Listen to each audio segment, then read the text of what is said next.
오늘 말씀드릴 내용은 순서는 아무래도 기상에 대해서 다들 경험을 잘 하시는데 이 기상의 역사가 그렇게 길질 않습니다. 그래서 기상을 하는 것은 이제 미래를 예측하려는 욕구가 있었고, 그 다음에 이제 사실은 기상이 제대로 이렇게 알려지고 관심을 끄는 것은 세계 2차 대전의 결과입니다.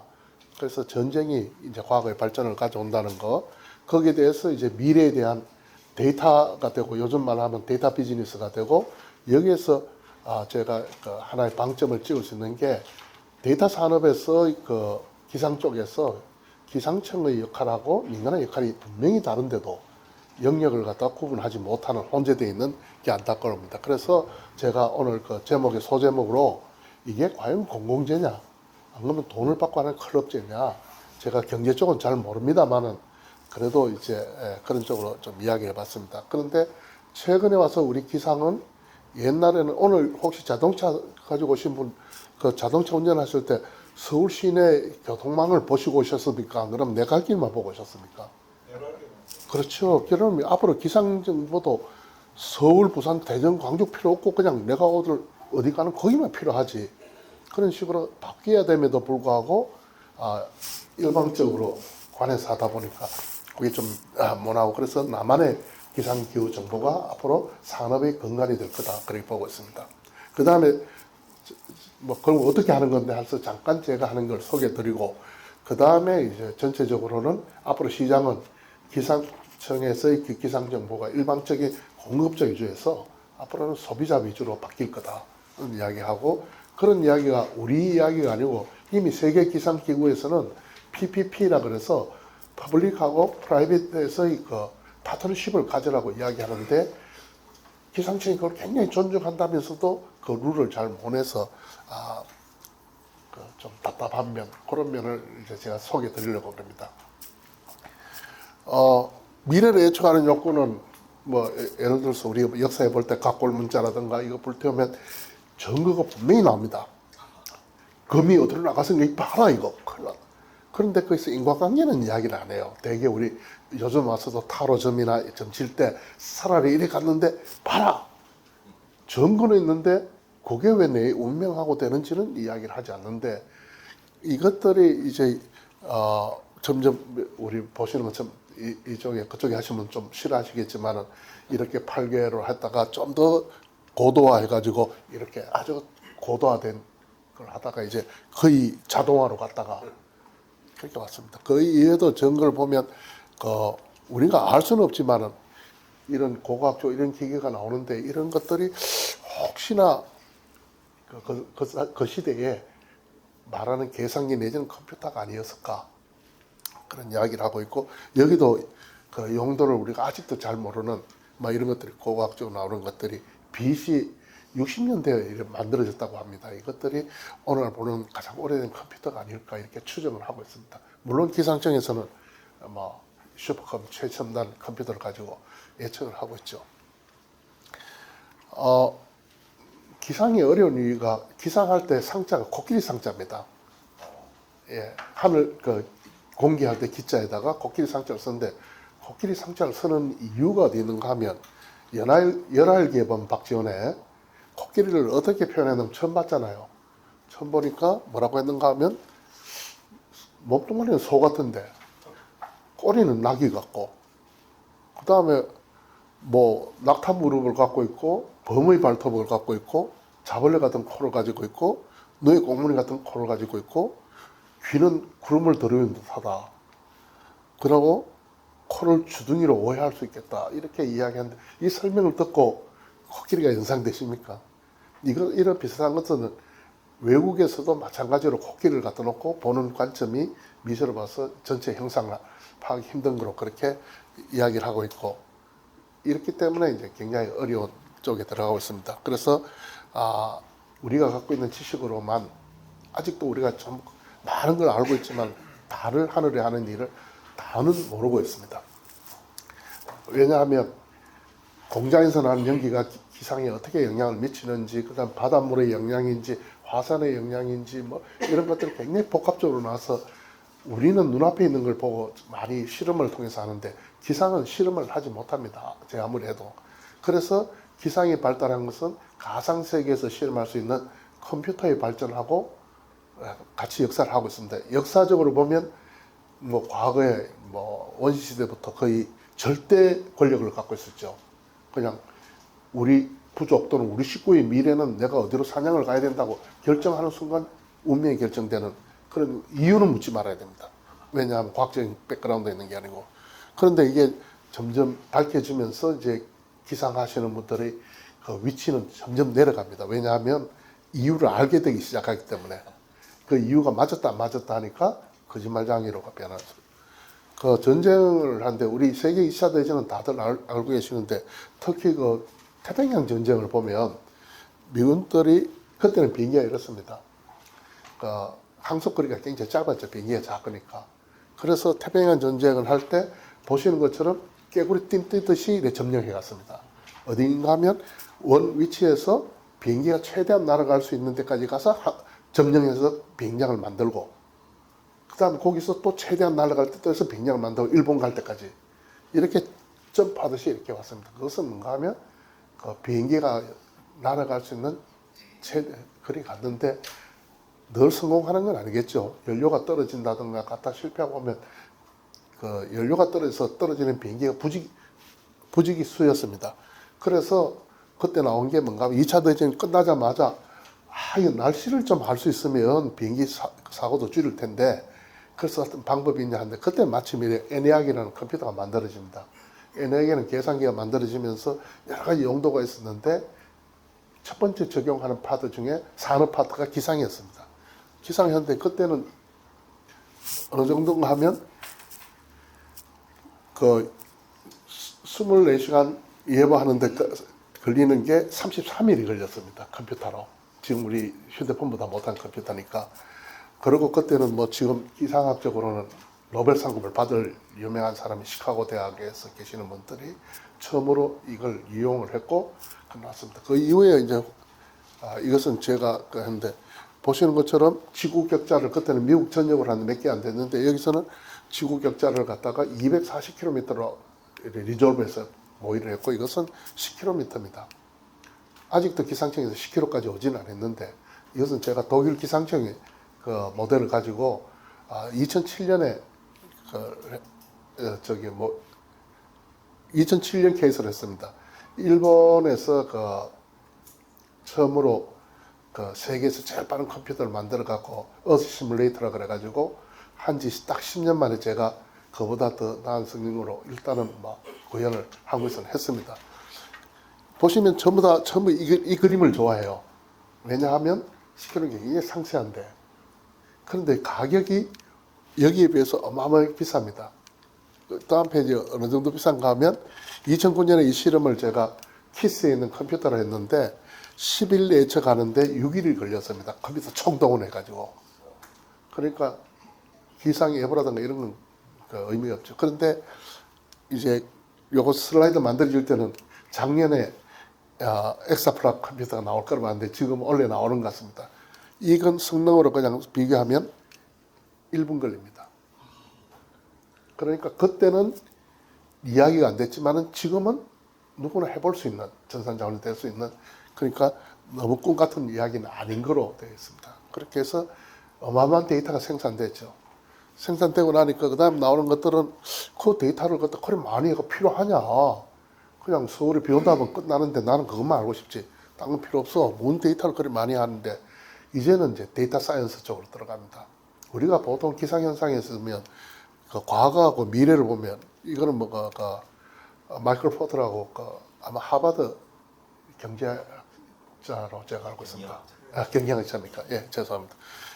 이분이 이야기할 때 관심 있는 과거 사상에 대해서는 우리가 어떤 일이 발생했는가? 비가 왔으면 왜 비가 왔는가? 그 다음에 두 번째로 알고 있는 것은 진단 분석을 합니다. 왜 비가 왔고 어떻게 했냐? 기상청에서 많이 하는 겁니다. 우리도 많이 일기예보할 때 듣고. 그 다음에 이제 방점이 어디가 있는가 하면 미래에 대해서는 아침마다 하는 게 오늘 서울에 비 오겠습니다. 언제까지 오겠습니다. 예측이 지금까지 왔고 기상청에서는 이걸 위해서 슈퍼컴퓨터 도입하고 뭐 장비도 도입하고 청년 뭐 잘 아시지만 어마어마한 투자를 하고 있습니다. 그런데 세대가 바뀌어서 우리가 궁극적으로 데이터에 대해서 요구하는 거는 그래서 어쩌라고 비 오면 옛날에는 공통적인 우산이 비쌀 때는 기상캐스터 하시는 분이 빨래 걷으세요. 빨래 다 하니까. 우산 가지고 나가세요. 왜? 나가면 안 가져가면 다 비 맞으니까. 그 다음에 장독 닫으세요. 다 장 담그니까. 그 국민 공통 관심사니까 그때는 김동완 통보관이 굉장히 인기가 있었습니다. 왜? 나름 우리가 뭐 할 걸 가르쳐 줬어요. 그런데 요즘 세대 지하차고에서 여기 오는데 나는 지하차고에 대비하고 올라오니까 우산이 왜 쓸데없는 소리 하네. 빨래는 세탁기가 하는데 왜 내가 장독을 담궈야 장독이 슈퍼가 있는데. 그런 이야기가 이제 통하지 않습니다. 그럼 내가 필요한 이야기를 해야 되는데 거기에 이제 저는 기상산업이 들어가야 될 이야기입니다. 그러면 기상청에서 나오는 저는 공공 데이터로 나오는 것들은 앞에 말씀드린 것처럼 우리 식구라든가 우리 부족이라든가 우리 국가의 운명을 좌지하는 위치에서 이제 인프라를 구축하는 쪽에 들어가고 그 다음에 내가 필요한 이야기는 이제 사업자 목인데 이게 아직 좀 불분명하다고 제가 미리 말씀드리겠습니다. 그렇게 데이터가 생산되는 거는 뭔가 하면 궁극적으로 데이터 산업에 보면 빠른 의사결정을 하게 되고 의사결정을 대통령이 하는 게 아니고 옛날에는 그랬지만 지금은 산업체에서 다들 산업 분야에서 의사결정을 해야 되는데 그걸 통쳐서 기상청에서 일개보도로 다 퉁치면 예를 들면 서울시에 그 수도권 교통지도를 내주고 야 여기 다 있으니까 모든 정보 있으니까 이거 찾으면 골목길 찾아갈 수 있어. 네 운전해가 하고 똑같다는 거죠. 우리는 그거 가지고 운전하는 사람 아무도 없습니다. 그 차이입니다.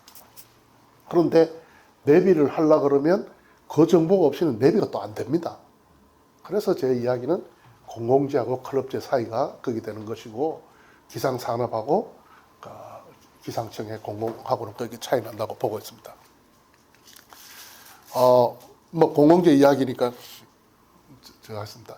뭐라고 되어 있는가 하면 기상기후정보 서비스는 정확한 의사결정자에게 옳은 정보를 즉시 제공해야 된다. 이거는 기상청도 마찬가지고 민간도 마찬가지입니다. 민간은 자기 고객한테 그래야 되고 기상청은 이제 국민한테 또는 국가 관리를 하는데 기상청이 고객한테 찾아가기가 용이치 않습니다. 고객이 워낙 많기 때문에. 혹시 그 휴대폰에 날씨 앱들 다 가지고 계시죠? 혹시 돈 내고 갈아보신 적 있습니까? 서비스 돈 내시고. 저도 없습니다. 저도 안 합니다. 그러면 이거 사업하는 놈은 정말 선한 마음을 갖고 있거나 미친 놈이거나 정신 나간 놈입니다. 이 사람들을 어떻게 유지하는가 하면 불행하게도 처음에 이 웹 만들고 하는 애들이 실습으로 만들어서 너희 기존에 있는 것보다 나은 게 있어 뭐 그런 정도로 하고 그거 아니면 혹시나 내가 좀 반짝이는 요즘 말하면 히트 수가 많으면 광고비 낙수 떨어지는 거 그게 성공할 수는 없잖아요. 그게 우리 현실입니다. 이거는 뭔가 하면 여기에 필요한 데이터를 기상청에 있는 데이터만 가지고 하니까 꽉 쥐고 털이 다 똑같습니다. 모양 그림은 다 들리고 뭐 요즘 최근에 나온 거는 레이더 자료를 좀 더 넣고 어쨌든 기상청 자료입니다. 그래서 이 틀에 묶여서 발전할 수가 없다. 이건 산업이 아니다. 그래서 산업을 하는데 그러면 야 장사할 게 없는데 근데 외국에 있는 업체들은 한국에 지금 막 들어오고 있습니다. 구글이라든가 구글 있고 그 다음에 IBM 쪽에서 더 웨더 컴퍼니라는 쪽에서 들어오고 있고 그 다음에 이거는 아마 보시는 분 많습니다. 윈디 그래가지고 저도 취미로 사진을 좀 찍는데 제 동호회 가면 전부 윈디 봅니다. 기상청은 욕하는데 왜 윈디는 욕하지 않느냐? 제가 보니까 윈디가 더 정확한 것도 아닌데 왜 그런가 하면 기상청에는 우리 의사관계 자기가 결정해 줍니다. 서울 오늘 비 오니까 네가 비 온다 그랬는데 비 안 오잖아. 윈디는 절대 이야기를 안 합니다. 자료만 줍니다. 데이터만. 일기예보는 자기가 냅니다. 서울지방에 이건 비 오겠네. 바람 부는 그냥 자기한테 후하거든요. 그러니까 그런 입장으로 바뀌고 있다. 그러면 우리는 후한적으로 가야 됩니까? 박한 쪽으로 가야 됩니까? 후한 쪽으로 가는 거는 민간 쪽이 갈 수밖에 없는 그런 상황입니다. 뭐 구글로 해서 그 인공지능으로 해서 5분 후에 6시간 날씨 예측하겠다고 해서 2년 전인가 굉장히 히트쳤습니다. 그런 면에서 이제 기상 정보는 공공재로서 가져야 돼 있을 것도 충분히 있지만은 그건 고속도로고 고속도로를 가지고 장사하는 쪽은 민간 쪽에 넘겨야 되는데 기상 쪽에서는 저 고속버스 전화해갖고 야, 승객 많고 장사되면 내가 그 고속도로 놔줄게. 그렇게 나옵니다. 안 해봤는데 무슨 장사가 나면 해야지 그게 기회가 오는데 그 차이가 인식 차이가 있기 때문입니다. 클럽제를 하는 것들은 우리가 거기에 자기가 정보를 얻는다든가 수익이 있는 만큼 그게 비용을 내는 거니까 앞으로 이제 그런 쪽으로 가야 되는 게 아닌가 보고 있습니다. 미국에서도 기상청은 일기예보 비난이 되기 십상입니다. 제가 잠깐 가렸는데 보시면 여기 돌이 달렸습니다. The Weather Rock 그래가지고 기상청 일기예보가 틀리면 하면 이 그림 나옵니다. 돌보다 못한 놈. 돌이 하얗게 되어 있으면 눈이 온 것이고 돌이 젖어 있으면 비가 온 것이고 돌이 말라 있으면 햇빛이 난 맑은 날이고 돌이 이렇게 옆으로 흔들리면 바람이 심한 날이고 앞뒤로 해가 돌이 없어지면 이거는 토네이도가 온 거다. 근데 장난 삼아서 그렇게 하는데 사실상은 얘가 기상청보다 잘하는 거는 바로 요 지점에서의 현상입니다. 기상청도 그건 모릅니다. 그러면 얘가 그리고 기상청보다 낫네 해서 그러면 전국에 돌을 달면 몇백만 개를 달아야 됩니까? 이제 그런 문제. 그 다음에 정확하긴 한데 쳐다보고 있어야 됩니다. 누가 돌 쳐다보고 묵상하는 것도 아닌데 다 있을 것이냐. 그래서 이제 앞에 나눠야 되는 제가 대신해드립니다 하는 게 제가 로컬 겁니다. 그래서 돌이 예측은 못하고 기록도 못하지만은 아주 세분화된 지점에 대해서 정보는 기상청보다 훨씬 낫다고 말씀을 드릴 수 있습니다. 이건 앞에 제가 운전할 때 이거 보고 운전하시는 분은 없죠. 그 다음에 다들 자기가 내비 보고 하는데 오늘 아침에도 일기예보 보시면 뭐 나오는가 하면 이렇게 레이더가 나옵니다. 레이더 나오는 거는 뭔가 하면 2차 농경시대의 예보입니다. 여기 나왔는데 내 이야기는 하나도 안 해요. 기상청에서 레이더를 읽어줍니다. 여기 집중호우 구름이 어느 쪽으로 가고 있습니다. 이 그림이 언제 떴는가 하면 2, 3년 전인가요? 부산 지하차도 사고 나가지고 10분 만에 지하차도가 침수가 돼서 사람 인명사고나 침수가 됐습니다. 그런데 기상청 예보도 틀림없이 맞았고 딱 맞았어요. 왜 그런가 하면 기상청에는 아침에 오늘 집중호우가 오전 중에 지나갈 겁니다. 그렇게 이야기했고 여기서는 9시 10분인가 침수가 되기 시작했고 그러니까 다 맞았어요. 그런데 사고 난 것들은 10분 만에 나는 거지 오전에 나는 게 아니기 때문에 굉장히 정확히 되고 만약에 뭐 그렇게 정부 시스템이 되지는 된다 그러면 여기서는 시시각각의 정보를 받아야 됩니다. 기상청이 정보를 뗄 수가 없고 이제 그런 문제들이 있어서 이제 뭐 민간 기상 사업이 이것은 저희들이 예시로 했는데 우리 내비에서 도착 지점 찍듯이 찍으면 지난 48시간 동안 강수가 어떻게 왔고 그 지점에 대해서 그 다음에 앞으로 24시간 동안 어떻게 변해갈 거다 누적 강수는 어떻게 될 거다 이런 것들이 지금 가능합니다. 가능하고 이걸 갖다가 좀 지자체라든가 이렇게 시행을 하는데 어디서 시행이 안 되는가 하면 안타깝게도 우리 관습이랄 거예요. 기상청이 틀려도 그거는 내가 100% 면피가 보장되는데 너 시스템을 하면 99%만 안 돼 1%는 내 책임으로 돌아올 수 있으니까 그건 절대 안 한다. 그러니까 틀려도 그건 기상청 문제지 내 문제가 아니다. 이런 보신주의 때문에 굉장히 힘든 그런 상황도 있습니다. 저희들 참고로 말하면 구글보다 성능이 훨씬 좋습니다. 격자 간격도 1km인데 우리는 10m고 그 다음에 거기는 6시간 예보인데 저희들은 지난 48시간부터 앞으로 24시간을 갖다가 5분 이내에 할 수 있는 그런 걸 가지고 있습니다. 하나 예시입니다. 혹시 골프 치시면 티박스에 올라가면 제일 먼저 뭐 하십니까? 티 위에 공을 놓고 이래 해서 놓고 잔디에 뜯어보지 않습니까? 제스처는 이해되는데 공 날아가는 건 아무 관계 없습니다. 왜냐하면 그 높이로 공이 안 날아갑니다. 그러니까 우리가 습관적으로 이렇게 해서 던져보고 그 다음 어드레싱해서 칩니다. 그게 걸리는 게 저희들 계산해보면 대개 30초에서 1분, 급한 사람은 30초만 던지고 좀 한 사람은 어드레싱 한번 더 해보고 1분 만에 갑니다. 이걸 했던 이유는 30초 이내에 전광판이 있다 그러면 이 공을 정상적으로 쳤을 때 군대 오면 0.4개 같습니다. 치면 상층 바람이 어떻게 되니까 공이 어디로 날아가서 그린이 어디쯤 떨어질 것이다. 그래서 감안해서 치십시오 하는 게 훨씬 더 잔디도 보호하고 효과적입니다. 그런데 사업에는 실패했습니다. 돈 낼 사람을 못 만났어요. 왜냐하면 주말 골프 치시는 분이 그린 근처로 안 가도 공만 뜨면 사장님 나이샷 하는데 내가 그걸 전개할 수도 없고, 그 다음에 두 번째는 정말 필요한 사람들은 프로들인데 프로들은 굳이 없어도 잔디 안 뜯어봐도 스치는 바람길만 해도 알아서 치고, 고객은 누군가 하면 싱글 치는 사람인데 전체 골프 인구에 싱글 푸는 사람 몇 %밖에 안 됩니다.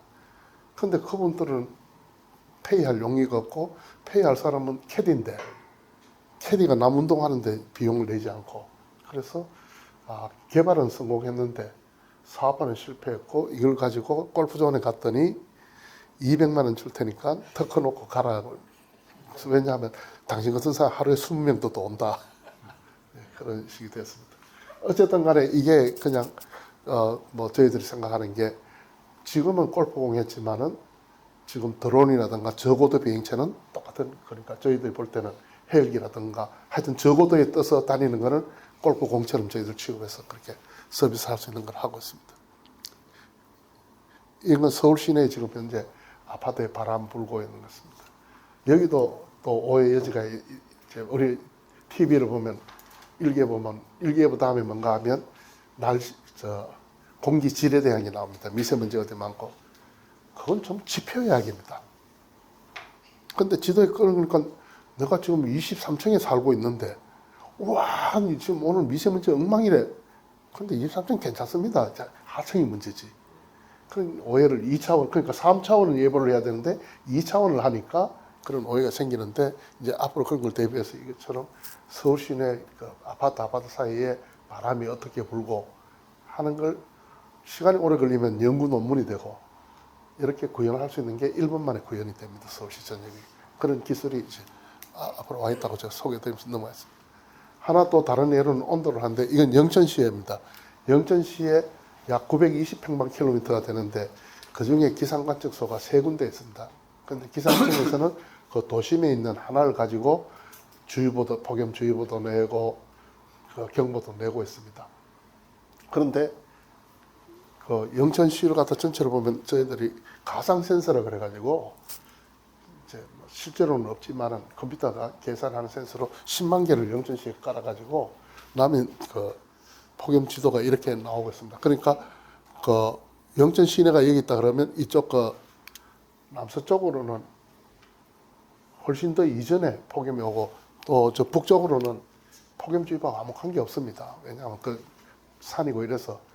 그러면 굳이 이걸 영천시에 다 내려야 되나? 지금은 한 군데 갖고 하니까 폭염주의보 영천 나고 시에 있는 직원들의 대응도 똑같습니다. 영천시에 폭염 발표 다 나가 한데, 어떤 면은 필요도 없고 어떤 면은 그 주의보 나기 전에 훨씬 전에 행동을 해야 되고, 그런 것들이 이제, 그렇다고 기상청에서 영천시 2번지는 어떻습니다, 3번지는 어떻습니다, 이걸 다 못하지 않습니까? 그래서 이게 앞으로 민간이 가야 될 영역이고, 정확도는 보면 콜레이션이 0.97 정도 나오니까 굳이 센서를 달아서 이래 안 해도 충분히 갈 수 있는 기술들이 지금은 있다고 보겠습니다. 강수 이야기는 했으니까 넘어가겠습니다. 그러면 왜 민간하고 기상청하고 차이가 있느냐 관해서 하는 게, 모든 민간하니까 자꾸 대결 구조를 만드는데 대결 구조는 아닙니다. 왜냐하면 기상청의 자료가 나오지 않으면 민간이 존립할 수가 없습니다. 기상청 자료에 얼건해서 서비스를 갖다가 강화하는 그게 되는데, 기상청에서는 기상 정보를 제공하고 고객은 그 이야기를 듣습니다. 아침에 들었을 때.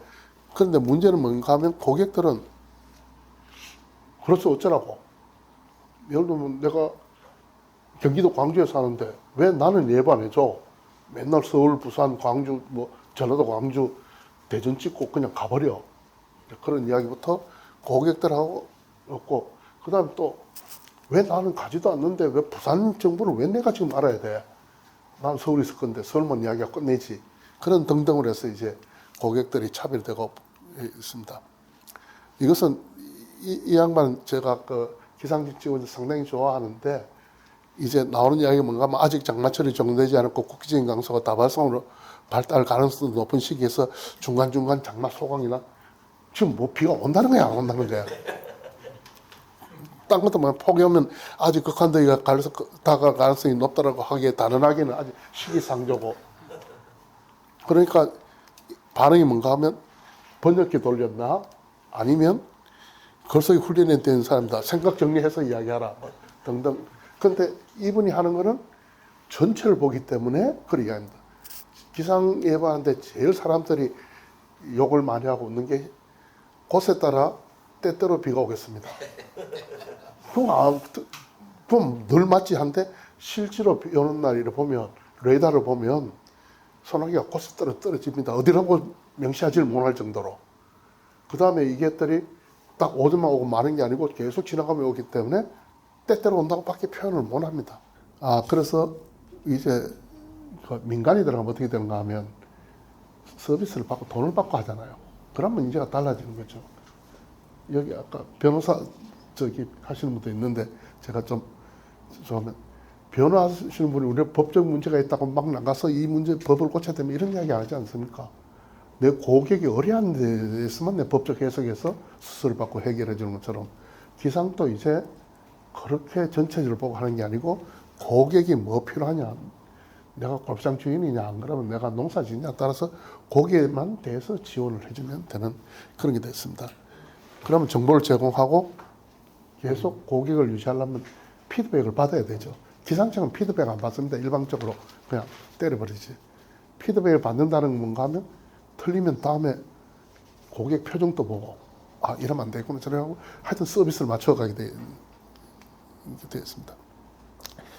그래서 제가 기상정보가 공공재에서 클럽제로 바뀌고 있다고 제가 말씀을 드릴 수 있는 게 뭔가 하면, 옛날에는 어떤 날씨가 될까 했는데 이제는 그 날씨가 내한테 영향이 있는가.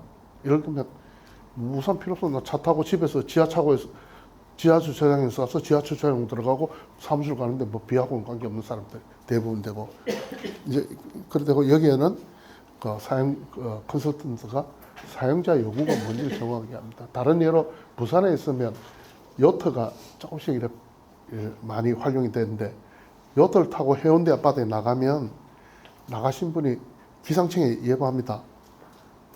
동해 남부 지방에는 먼 바다는 어떻고 가까운 바다 어떻고, 그 다음에 남해 동부 쪽에서는 먼 바다 어떻고 그럼 해운대에서 나가면 얘가 동해 남부인지 남해 동부인지 아니면 내가 먼 바다에 있는지 가까운 바다에 있는지 그건 기상청에서 일기도 보고 하는 이야기고 고객의 이야기는 아니다는 거죠. 고객은 이제 앞으로 되면 민간 컨설턴트한테 내가 어디 가니까 어떤지 봐주세요. 그러면 이분이 이제 보고 오늘은 마산 쪽으로 가시는 게 나을 것 같습니다. 든가 그렇게 그것만 코치해 주는 식으로 한다. 그건 이제 그 기상 컨설턴트가 영향 예보하는 걸 더 치중을 하게 되고, 그 다음에 이제 위험 요소에 대해서도 이해하게 되고, 그 다음에 이제 그 상황에 대해서는 일반인보다는 더 강한 지식을 갖고 있다고 이야기를 합니다. 그래서 고객이 뭘 알려고 하는 게 아니고 고객이 원하는 걸 어떻게 충족시킬 것인가를 이야기해야 되고, 여기에는 과학적인 정확성도 있어야 되지만은 목적에 부합되는 정보를 갖다가 주는 그런 게 됐습니다. 이 과정에서는 고객하고 대화가 필요한 그런 상황입니다. 보통 의사 전달할 때 우리가 대화를 하게 되면 많은 경우가 동상이몽할 때가 많죠. 일기예보도 또 그런 경우가 많습니다. 기상청에서 하는 것들은 일방적으로 이야기를 하게 되고, 컨설턴트 이야기는 고객이 듣고 싶은 이야기를, 여기 노래가 난 내 귀에 캔디 같은 이야기를 해줄 수밖에 없는 그런 상황입니다. 돈을 받아야 되기 때문에. 그게 결국은 민간 서비스입니다. 왜냐하면 과거에는 기상정보 수요자가 주로 통치자, 지배자 또는 관리자 입장이었다면 지금은 개인, 사업자 이런 쪽으로 넘어가기 때문에 그 세계 기상기구에서도 공공에서 그 이야기를 일일이 못 해주니 파트너십을 가져가지고 쉐어해라. 서비스를, 보다 나은 서비스를. 왜? 기상에 대한 제약이 점점 커지니까 어디 침수됐습니다. 문제가 아니고 민간 쪽에서는 어떤가 하면 우리 집이 침수 안 되면 큰 걱정이 없어요. 서울시가 아무리 침수가 돼도 우리 집이 괜찮아요. 다 관심이 나는, 우리 집은, 우리 회사는 이런 쪽으로 가기 때문에 그걸 이야기했습니다. 여기 보면 그 세계 기상기구에서 잘 정리해 놨어요. 참여 원칙이 뭔가 하면 인명이 최우선이다. 어떤 경우에 그걸 이야기했고, 그 다음에 상호이익 원칙이 뭔가 하면 민간하고 공공이 서로 영역을 존중하면서 서로 이익을 얻어 추구해야 된다. 뭐 그런 이야기를 갖다 하고 있습니다. 더군다나 여기서 그 원칙을 했는 거 보면 뭐 이야기하는 공유 가치에 대한 것들은 앞에 누누이 제가 말씀을 드린 것 같고, 다음에 뭔가 하면 편편한 운동장, 기울어지지 않는 운동장, 영역을 지켜라. 침입 금지. 뭔가 하면 공공에서 민간을 하려 하지 말고 민간에서 공공을 하려고 하지 마라. 국가에 대한 재난은 공공에서 할 일이고 민간 산업에 대한 것들은 민간에서 해야 되는데 그렇지 못한 경우가 있는 것이죠. 예를 들면 뭐 기상청에서 이런 이야기 나온 다음에 갑자기 국 이름을 기국을 기상 서비스국을 바꿨어요. 그리고 자기들이 서비스를 한다 그래요. 그거는 뭔가 하면 운동량을 잘못 들어간 거예요. 그래 할 수가 없잖아요. 그렇다고 일개업으로 갔다가 몇 번째 해줄 수도 없고 이제 그런 문제들이 있고, WM에서는 분명히 이렇게 파트너십을 가지려고 하고 있습니다. 그럼에도 불구하고 기상시장은 점점 커지고 있습니다. 아직은 미래가 남아 보시는 것처럼 우리가 수입하고 있는 것들은 수입이 수출하는 것보다는 훨씬 많습니다만은 수입은 줄어들고 수출은 조금씩 늘어납니다. 주로 되는 것들이 기상 장비 위주로 해서 수출되지만은 하여튼 장비 따라갈 때 소프트웨어 따라가면 정보 따라가고 그렇게 돼가고 있습니다. 업체는 대개 뭐 기상사업자, 이것은 기상산업협회에서 나온 자료인데 보시는 것처럼 거의 뭐 한 850군데 업체가 있는 걸 하는데 대부분은 장비 쪽에 가 있지 예보 쪽에는 거의 없다고 되어 있습니다. 전체적인 그 예산 한 600억 정도 뭐 지금 현재 돌아간다고 이야기를 하는데 그 중에 서비스 쪽에 가는 것은 7%. 굉장히 미래한 쪽에 있습니다. 그 잠재적으로는 한 6천억 정도 시장이 되지 않겠냐, 현재 상황을 봐도. 그런 분야들은 거의 우리나라 사는 모든 부분에 앞으로 영향을 미칠 것이다. 그래서 시장은 있다, 전망은 있다고 그렇게 이야기할 수 있습니다.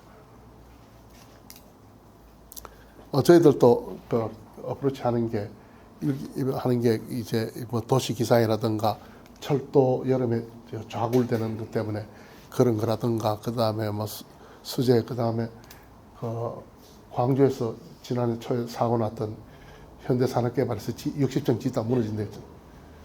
단면적 예로 영하 5도에는 콘크리트 타설을 못하게 돼 있는데 현장에서는 온도계가 없습니다. 그 다음에 온도계 있어도 안 됩니다. 왜냐하면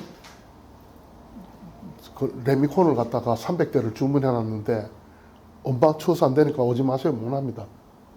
그거 다 버려야 됩니다. 며칠 전에 의사결정을 해야 되는데 그런 결정하는 그게 안 돼 있습니다. 왜? 법에 그게 안 돼 있고 광주 날씨가 영하 5도니까 공사하는 데가 아니고 저 다른 쪽에 있는 광주 기상청 날씨를 보고 있습니다. 그래서 그런 것들이 이제 민간 쪽에서 서비스에 될 영역으로 보고 있습니다. 그래서 기상청에서 맡은 역할은 저희들이 공공 쪽에서는 막 고속도로 유지한다고 설계해서 고속도로 새로 만들고 그다음 휴게소 만들고 하는 것들이 기상청이 정보 제공을 하고 거기 되고 그 이용은 이제 국민이 될 수도 있고 기상 예보하는 것들 민간 사업자들이 일반적인 정보에서 더 앞에 말씀드린 세분화 정보로 가야 되는 걸 보고 있습니다. 사실은 지금 현재는 제가 그렇게 이야기했지만 기상 쪽은 단합은 잘 되는 셈입니다. 왜냐하면 군도 그렇고 그러니까 마피아 소리를 들을 수밖에 없는 학계라든가 군 뭐 이런 것들이 다른 사람 보기에는 똘똘 뭉쳐있고 내부적으로는 불만들이 많은 그런 상황입니다. 그 협회 여기 회장님 계시지만 저도 그 협회 멤버 중에 한 사람이고요. 되고 있는데 많은 사람이 있는데 솔직히 말하면 장비를 제외하고는 아직 똑바로 출구를 갖다 찾지 못하는 좀 그런 상황이 있습니다. 그래서 제가 결론적으로 말씀드리면 기상산업시장은 뭐 인식하는 것처럼 기후변화가 이런 여러 가지 요인에서 커질 수밖에 없는 뭐 그런 상황이 있는 것 같고요. 공공부문에 대한 역할에 대해서 좀 재조명을 해야 된다. 어디까지가 공공이 할 것인가. 그 다음에 기상산업하고 기상청 용역하는 거하고는 구분해라. 그걸 저는 이제 이야기하고 싶고요. 그 다음에 이제 공공재와 차별되는 클럽제 하려면 수익이 가야 되지. 고객이 덕이 있어야 되니까 그런 것들이 어떻게 있는가를 발굴해내는 것들이 국가에서 좀 도와주면 좋겠다. 민간이 워낙 열악하니까. 그 다음에 이제 서로 말하는 파트너십의 원칙을 이행하자. 역할 분담 다 하고 공평한 운동장에서 서로 침해하지 않는 그런 경쟁을 하자는 겁니다. 제가 마지막 슬라이드로 이건 제가 감히 이야기할지 모르겠는데 관요 이야기입니다. 이분은 이삼평이라고 뭐 아시는지 신사도입니다. 예, 도신으로 해서 신으로 모시고 있습니다. 모양을 지금 현재 도자기로 모양을 만들었습니다. 임진왜란 때 우리는 성전국으로 착각하는 사람들 많습니다. 이순신 때문에. 전투에서는 분명히 이겼습니다. 전쟁에서는 우리 졌습니다. 왕이 저기 뭐 어느 국외까지 도망갈 뻔했는데 그럼에도 우리가 뭘 잃어버리고 뭘 뺏겼는지 아무도 역사에 가르치지 않습니다. 여기서 이야기하는 거는 뭔가 하면 이것은 아마 KBS 기자하신 분들이 정리한 건데 우리는 왜 일본군들이 가면서 수많은 도공들을 갖다가 데려갔는가. 도공은 뭔가 하면 주로 관요 쪽에서 거의 하층민 그 사람들 가서 다시는 안 돌아왔습니다. 왜? 거기 가면 신 취급을 받던데 왜 신이 됐는가? 그 이야기를 갖다가 제가 좀 기상과 빗대서 이야기했습니다. 그 당시에 도자기를 구울 수 있는 나라가 청나라하고 우리나라밖에 없었는데 임진왜란 때는 명예서청으로 넘어가고 이 과도기라서 도자기를 갖고 그때 수요가 유럽 쪽에 엄청 있었는데 수출할 입장이 못 되고 기술을 가진 나라는 한국이었는데 한국은 관여라 그래갖고 전부 하층민 취급해서 시키는 일만 했고 그런데 일본군이 들어와서 그 사람들을 대거 데려갑니다. 대거 데려가서 거기서는 데려가서 운영을 관조처럼 하지 않고 우리 민요처럼 운영을 해요. 그게 어느 정도인가 하면 이 사람이 그 이후에 데려가서 300년 동안 임진왜란 끝난 300년 동안 약 7천만 점을 유럽에 팔았습니다. 왕실로. 아주 고가로. 그 자금이 지금 말하면 세라믹 산업이죠. 지금 또 비유가 될지 모르지만은 예를 들면 주변 국가에서 우리나라를 침투해갖고 삼성전자를 왕창 들고 간 그런 스타일입니다. 세라믹 산업을 왕창 다 들고 가서 거기서는 수출은 7천만 점을 해서 아주 고가로 금덩이처럼 해서 팔았으니까 그때 있는 부가 일본이 선진국 대회를 올라가는 역할을 하는 거고 그것이 그 돈의 일부를 가지고 2차 세계대전이 끝나자마자 남북전쟁 끝나자마자 그 무기를 퉁쳐서 왔고 그 무기 올 때 고문관을 왔던 게 우리 영화를 알고 있는 라스트 사무라이라는 게 그 고문관의 이야기입니다. 그렇게 된 그 배경에는 우리의 도공들이 있었는데 우리가 그 인식을 못 해주는 거죠. 만약에 관여로 계속 했더라면 기회가 있어서 못 봤습니다. 일본에서는 민요로 갔기 때문에 그런 부를 축적할 기회가 왔습니다. 그래서 감히 제가 기상 쪽에서 그렇게 비할 바는 아니지만 지금 형태의 관요 형태의 산업에서는 조금 바뀌어야 되지 않을까 이런 희망에서 제가 마지막 슬라이드로 이렇게 넣어봤습니다. 예, 감사합니다.